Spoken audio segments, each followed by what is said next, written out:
Welcome to Let Me Fix This. Enjoy the video. Hello everyone.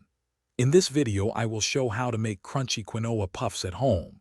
These tiny, versatile seeds transform into a delightful, crispy snack with just a few simple steps.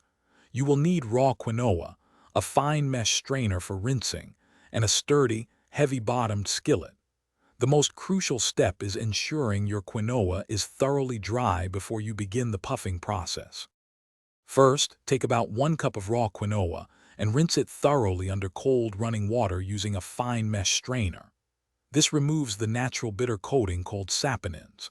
After rinsing, spread the quinoa in a single, thin layer on a baking sheet lined with a clean kitchen towel or parchment paper. Let it air dry completely for several hours, or you can speed this up by drying it in an oven at its lowest temperature for about 30 to 60 minutes, stirring occasionally. Now for the fun part, puffing. Place a dry, heavy-bottomed skillet over medium-high heat and let it get very hot for a few minutes. Add about 2 to 3 tablespoons of your completely dry quinoa to the hot pan, ensuring it forms a single layer.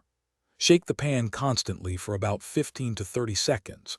You will hear tiny popping sounds and see the grains turn a light golden brown. Quickly remove the puffed quinoa from the pan and repeat this process with the rest of your quinoa in small batches.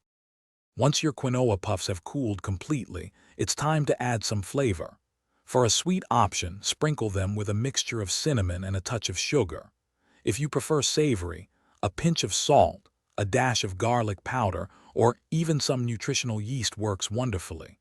To keep them fresh and crunchy, store your cooled quinoa puffs in an airtight container in a cool, dark place. They will maintain their crispness for up to 2 weeks, ready for snacking or topping your favorite dishes. Thanks for watching. If you found this helpful, don't forget to like and subscribe.